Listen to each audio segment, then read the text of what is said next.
For today's video guys, nagpagawa ng payong ang aking biyanan. So may dalawa siyang payong na pinaayos guys. Isang gray at isang purple or violet guys.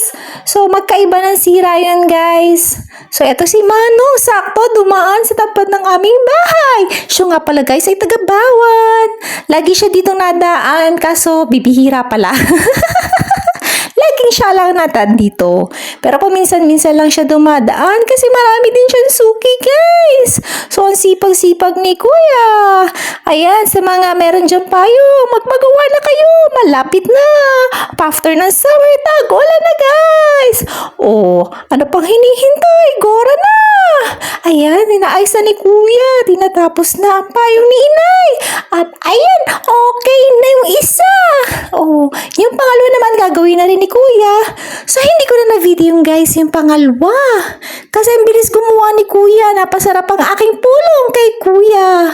So, ayan, tinatahi na niya. Parang kapit na kapit talaga yung tela. Diba? So, i-flex na rin naman yan maya-maya ni Kuya na ayos na. Eto naman yung isa. Oh, ayos na din guys. Oh, ayun oh. Diba? Tinesting pa ni Kuya. Ayos na. Pwede na panlakad sa arawan. Meron na tayong shade. Oh, diba? Eto pa yung isa. Bubuksan din ni Kuya. At ayos na rin guys. Oh, dalawa agad. Mura lang yan guys.